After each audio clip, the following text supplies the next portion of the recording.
Hey everyone, and welcome back. Are you ready to take a deep dive with me into ancient Egypt? Always ready. Okay, cool. So, today we're going to be looking at a YouTube documentary called Cool. The Entire History of Egypt, Ancient Civilizations documentary. And it's from the channel Beginning to Now.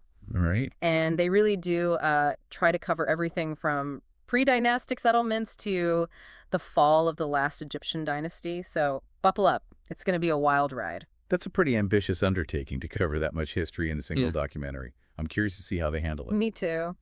But one thing that really stood out to me watching it was how much they emphasized the role of the Nile River. Oh yeah, the Nile. Yeah. It's hard to overstate its importance to ancient Egypt. I It, mean, Herodotus, way back in the day, famously called Egypt the gift of the Nile. right. And this documentary really drives that point home. You know, it shows how the Nile's annual floods weren't just vital for agriculture, Oh yeah. but they also shaped the rhythm of Egyptian life in so many ways, right? Absolutely. The Nile's flooding cycle was like a metronome, influencing their architecture, their agriculture, even their spiritual beliefs. Exactly. It's like this one river was the heartbeat of this whole civilization. And I think the documentary does a great job of contrasting that fertile Nile Valley with the harsh desert that surrounds it. Yeah, that contrast is striking. You've got this Yeah. lush, life-giving river flowing through this arid, unforgiving landscape. Right, right. It's like this little ribbon of green in this sea of sand. It really makes you appreciate just how essential the Nile was to the Egyptians. No kidding. And what's amazing is that even before recorded history, back in those pre-dynastic times, we see evidence that they were already building granaries. Oh, wow. So they were already thinking ahead, planning for the future, even way back then. Exactly. It suggests a level of sophistication and foresight that we don't always associate with prehistoric cultures. It definitely challenges that stereotype of early humans as just simple hunter-gatherers. Yeah, I mean, to build granaries, you need a settled community, you need a surplus of food to store. Right. It speaks to a level of organization and agricultural know-how that's pretty impressive for that time period. Oh, for sure. And the documentary even mentions this civilization called the Fayum civilization. Oh, I don't think I'm familiar with that one. Yeah. They flourished from 9,000 to 6,000 BCE. And get this, they were building homes with basements. Basements. Wow, that's a level of construction that I wouldn't have expected to see so early on. Right. It suggests a settled, advanced society that was capable of more than just basic survival. Okay, so we've got these sophisticated pre-dynastic cultures. They're harnessing the power of the Nile. They're building granaries. They've got basements in their houses. What happens next? How do we get from there to the Egypt of the pharaohs? Well, picture this. The Nile, this long, snaking river flowing north through the land. In the north, you have Lower Egypt, where the Nile fans out into a delta before emptying into the Mediterranean. Okay, I'm picturing it. To the south, you have Upper Egypt, stretching all the way up to Aswan. Now, for centuries, these two regions existed as separate kingdoms. Okay, so Upper Egypt and Lower Egypt, two distinct entities. Right. But then a pivotal figure emerges, King Narmer. Ah, King Narmer. I've definitely heard that name before. He's kind of a legendary figure, right? He is. He's credited with unifying Upper and Lower Egypt, bringing those two worlds together under a single ruler. So he's not just a conqueror, he's a unifier. Exactly. And that unification is forever symbolized by that iconic double crown, you know the one. Oh, yeah, I've definitely seen that in pictures. It's like two crowns combined into one, right? Yep. One crown for Upper Egypt, one for Lower Egypt. It's a powerful visual representation of that unification. Very cool. So King Narmer sets the stage for the emergence of dynastic Egypt. But how do we actually know all this? I mean, how do we decipher those ancient stories and unlock the secrets of a civilization that existed so long ago? Well, that's where things get really interesting. Have you ever heard of the Rosetta Stone? Oh, yeah, of course. It's a kind of a linchpin for understanding ancient Egypt, right? It is. It's like this key that unlocked a whole language.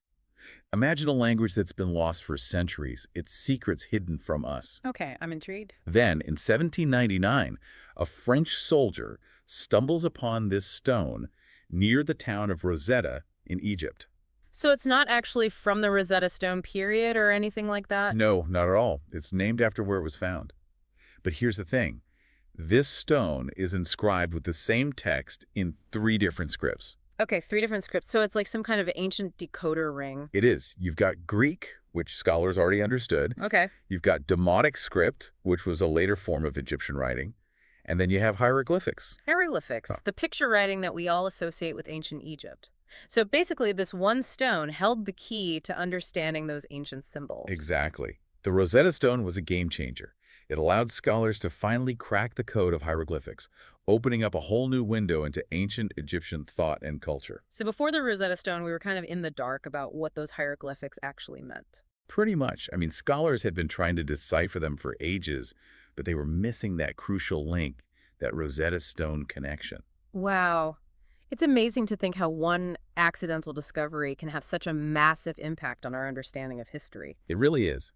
But even before the Rosetta Stone, archaeologists were diligently piecing together the story of pre-dynastic Egypt. So they were kind of working in the dark, trying to figure things out from those fragmented pieces of the puzzle. Yeah, they were looking at pottery fragments, ancient tools, burial sites. It was like detective work, trying to reconstruct a whole society from these scattered clues. So what were they able to learn about those early Egyptians? What kind of picture emerges from that pre-dynastic period? Well, one culture that the documentary mentions is the Badarian culture, which existed around 4000 BCE. Okay, so that's before the unification of Upper and Lower Egypt. Exactly. And what's interesting about the Badarian culture is that they were transitioning from nomadic tents to more permanent homes. So they were starting to settle down, put down roots. Right. It represents a significant shift in their lifestyle, a move towards a more settled agrarian society. Makes sense. And as we move further along the timeline, we enter the period most people associate with ancient Egypt, the Old Kingdom. Ah, yes, the Old Kingdom, the age of pyramids, those iconic symbols of power, ambition, and, let's face it, a little bit of architectural It's hubris. hard to imagine the kind of resources and manpower that would have been needed to build those massive I structures. know, right? And it wasn't always smooth sailing either. The documentary talks about Sneferu, a pharaoh who was determined to build the perfect pyramid. Sneferu, I don't recognize that name. Was he one of the big name pharaohs? Not as famous as, say, Khufu or Tutankhamun, but his pyramids are architecturally significant because one of them, the so-called bent pyramid, well, it kind of went a bit wrong during construction. So even pharaohs had bad contractors, huh? I guess so. It seems like even with all their knowledge and resources, things didn't always go according to plan. That's kind of reassuring, actually. It makes those ancient Egyptians seem a bit more human. Yeah, it's a reminder that no matter how grand your vision, there's always the possibility of hiccups along the way. So Sneferu's pyramid had a bit of a, shall we say, design flaw. But what about the more iconic pyramids, like the ones at Giza? Those are textbook examples of ancient Egyptian ingenuity, right? Absolutely. Those pyramids are awe-inspiring, not just in their size and scale, but in the sheer organizational prowess it took to build them. I mean, think about it. Quarrying the stone, transporting those massive blocks, lifting them into place, it boggles the mind. And the documentary points out the crucial role of the vizier in all of this. Vizier, who's that? Think of him as the pharaoh's right-hand man, the ultimate project manager. He was responsible for overseeing all those massive public works projects, including the pyramids. So he was like a combination of architect, engineer, and logistics expert all rolled into one. Exactly. He had to manage the workforce, procure the resources, ensure everything ran smoothly. It was an incredibly demanding job. No kidding. So we've talked a lot about pyramids and pharaohs and the grand achievements of ancient Egypt. But what about the everyday lives of ordinary Egyptians? What was life like for the people who weren't building pyramids or ruling the kingdom? Well, that's where I think this documentary really shines. It doesn't just focus on the monumental. It also offers glimpses into the daily lives of people from all walks of life. Okay, so paint me a picture. What did a typical day look like for an ancient Egyptian? Well, of course, it depended on your social status. You had the pharaoh and the royal family at the top, followed by the nobles, priests, scribes, artisans, and then the largest segment of the population, the farmers and laborers. So a very hierarchical society with a clear pecking order. Yeah, very much so. But even within that rigid structure, there was room for enjoyment and leisure. The documentary shows them playing games, like Senet, this ancient board game. Oh, I've seen pictures of that. It's like a cross between checkers and backgammon, right? Sort of. Yeah. They also had festivals, music, dancing. They even had beer rations for pyramid workers. Wait, beer rations. Yeah, beer was a staple in ancient Egypt. They considered it a gift from Osiris, the god of the afterlife. So they were literally drinking to the gods. That's amazing. Right, it's this fascinating blend of the sacred and the profane. And speaking of sacred and profane, let's talk about marriage in ancient Egypt. Okay, what about it? Well, It was often a very practical affair. Arranged marriages were common, with parents choosing spouses for their children based on social and economic factors. So not so much about love and romance, more about practicality and stability? Yeah, pretty much. It was about ensuring the continuity of family lines and maintaining social order. And sometimes daughters were even married off to foreign rulers as a way to secure alliances. Wow, so marriage was often a tool of diplomacy and power. Absolutely. It's a reminder that personal relationships were often intertwined with the political landscape. Okay, so we've got this fascinating glimpse into daily life in ancient Egypt. But the story of the civilization is far from over, right? There's still so much more to explore. There is. And in the next part of our deep dive, we'll delve into those later dynasties, those periods of change and upheaval, the rise and fall of empires. I'm ready. Let's keep going. We left off with ancient Egypt under the thumb of foreign powers, but I'm really curious about how Egyptian culture fared during those periods of outside influence. That's a great question. And it really gets to the heart of Egyptian resilience. Um, what's fascinating is that, particularly during the late period, under the Persians, we see this really complex interplay of power and culture, right? So it's not just a simple case of the conquerors imposing their will on the conquered. No, not at all. In fact, the documentary highlights how some Persian rulers, like Darius III, actually showed a lot of respect for Egyptian culture. They funded the reconstruction of temples and even dedicated new temples to Egyptian gods. Okay, so was that genuine appreciation for Egyptian culture, or was it more of a shrewd political strategy? Like, were they trying to win over the Egyptian people by showing respect for their beliefs? Yeah, it's probably a bit of both. I mean, there is evidence that some Persian rulers were genuinely fascinated by Egyptian culture. Yeah. But at the same time, it's undeniable that accommodating local beliefs and practices would have made their rule much more stable, right? Oh, yeah, for sure. Less resistance, fewer rebellions to deal with. Smart move. Exactly. And what's really interesting is that during both the 27th and 31st dynasties, both of which were marked by Persian rule, Egyptian culture really continued to thrive.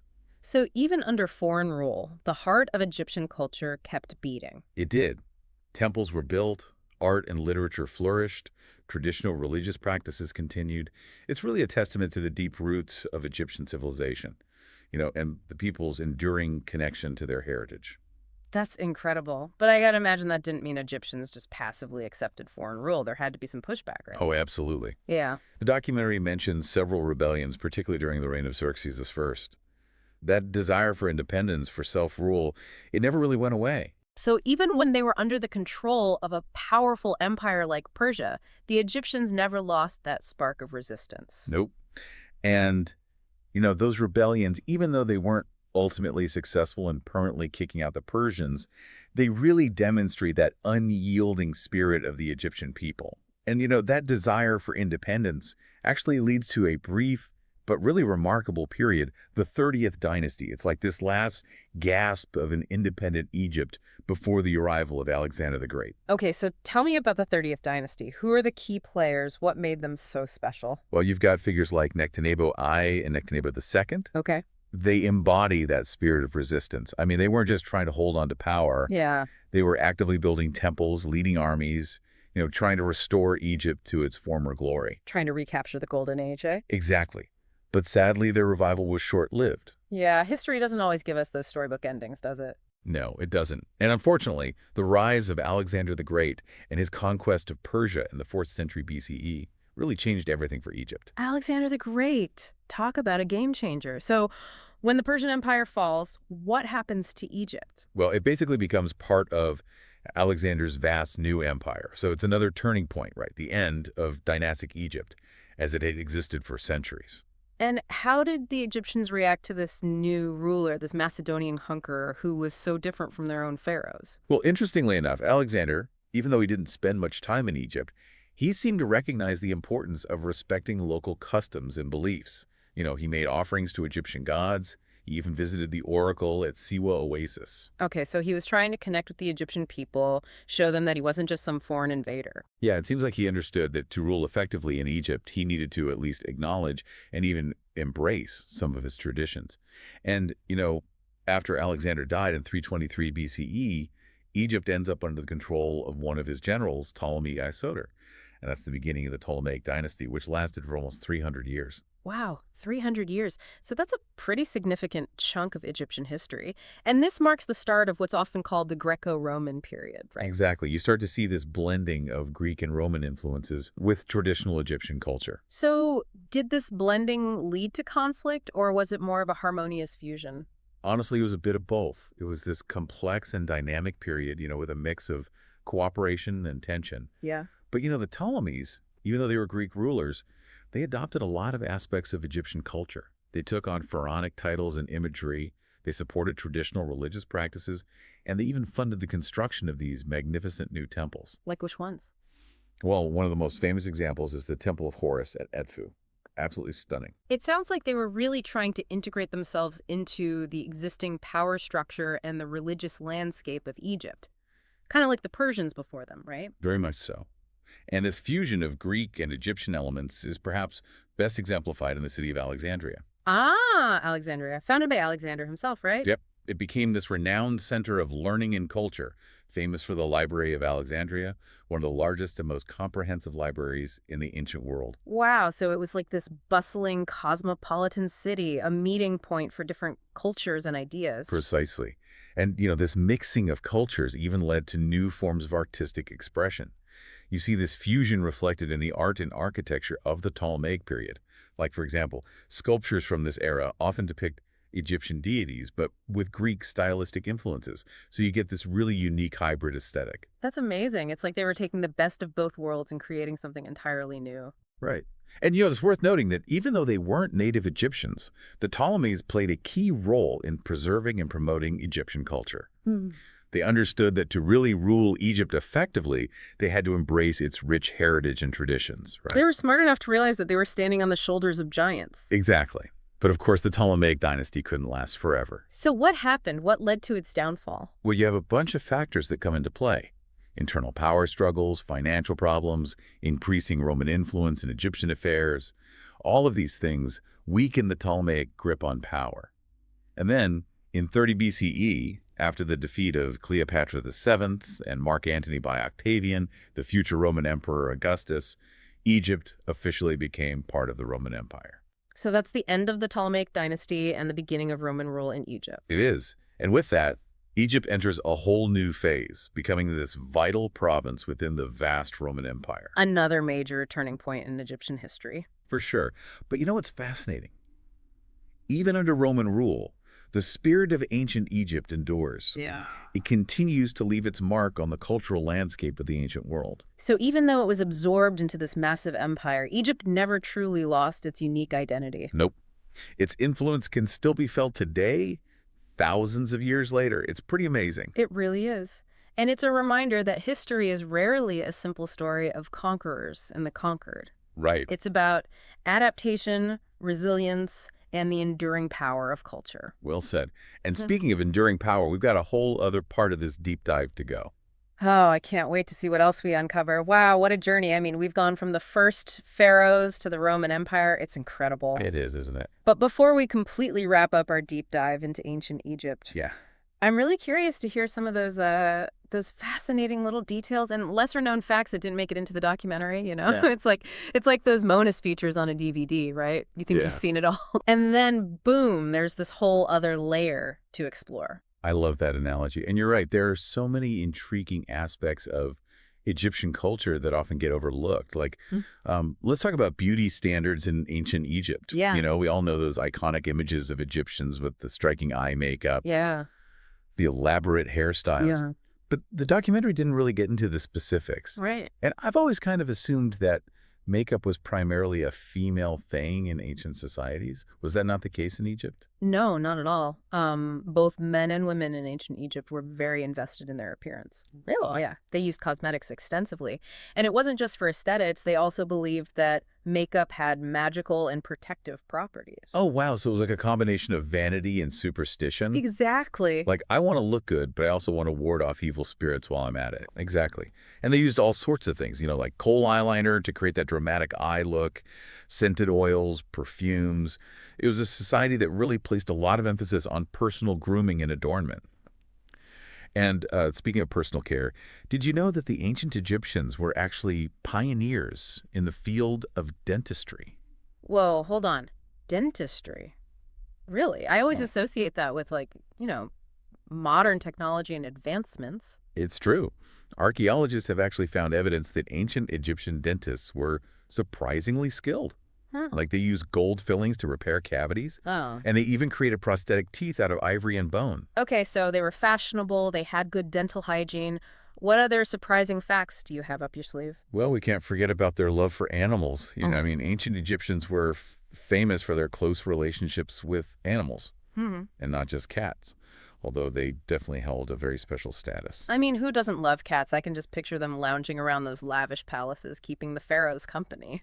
Oh, absolutely. Cats were revered in ancient Egypt, but they weren't the only animals that had a special place in their hearts. Egyptians also kept dogs, monkeys, birds, Yeah. even some more exotic creatures like gazelles and lions as pets. Lions as pets. Okay, now that's taking animal companionship to a whole new level. Right. And some pharaohs even kept trained cheetahs for hunting.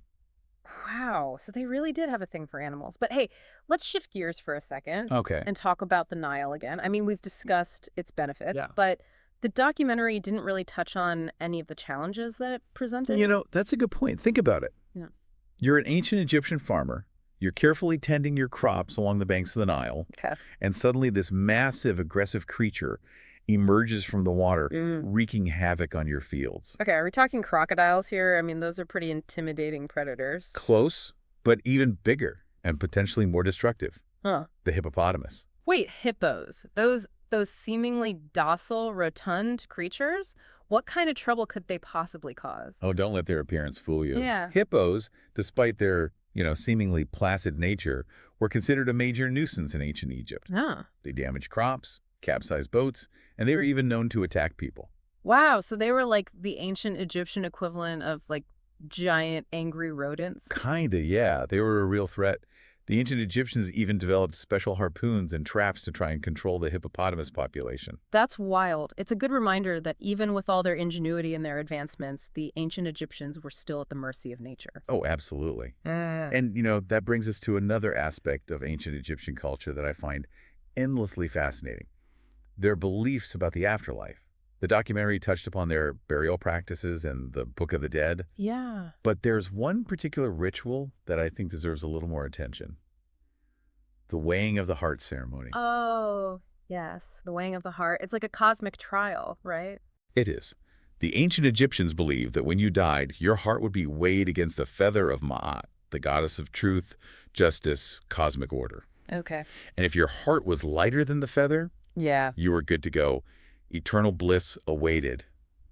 But if it was heavy with sin, Oh. well, your heart would be devoured by Ammit. Amit. Who's Amit? Ammit was this terrifying creature with the head of a crocodile, the body of a lion, and the hindquarters of a hippopotamus. Yikes. That's a pretty strong incentive to live a virtuous life, huh? It was. The weighing of the heart really encapsulates their belief that actions in this life had direct consequences in the next. And, before we wrap things up, I want to leave you with one final intriguing mystery. Okay, lay it on me. Remember Akhenaten, the heretic pharaoh, who tried to introduce monotheism with the worship of Aten? Oh, yeah, the one who tried to overturn centuries of religious tradition and Yeah. basically got erased from history for his troubles. What about him? Well, some scholars believe that his ideas, his radical religious ideas, even though they ultimately failed in his own time, Yeah. might have actually had a lasting impact on the development of later monotheistic religions, like Judaism and Christianity. Wait, are you suggesting that Akhenaten's worship of Aten, the sun disk, could have somehow paved the way for the belief in one god? It's a complex and controversial theory, Yeah. but it does raise some really intriguing questions about the transmission of ideas and the long-term impact of religious innovation. That's fascinating. So, even though his reforms were short-lived, his ideas might have planted seeds that would later blossom in different forms. It's possible, like this ripple effect, Yeah. Something that seems like a failure in one moment can have these unforeseen consequences down the line. I love that. It reminds us that history is full of these unexpected connections and influences, It is. and that even the most radical ideas can have a lasting impact, even if it takes centuries to unfold. Well said. And on that note, I think we've just about reached the end of our deep dive into ancient Egypt. What an incredible journey. We've covered so much ground from those early settlements along the Nile to the rise and fall of dynasties, the construction of those iconic pyramids, the daily lives of ordinary Egyptians, We really have. their beliefs about the afterlife, and even those fascinating little details that you don't always find in the history books. Right. I'm just in awe of this civilization and everything they accomplished. I agree. It's truly remarkable. And you know what? There's still so much more to learn and explore about ancient Egypt. I encourage everyone listening to keep digging, dive into those books, visit those museums, let those ancient wonders spark your imagination. Who knows what other secrets and mysteries are still waiting to be uncovered? Couldn't have said it better myself. Thanks for joining me on this amazing journey through ancient Egypt. Until next time, keep exploring.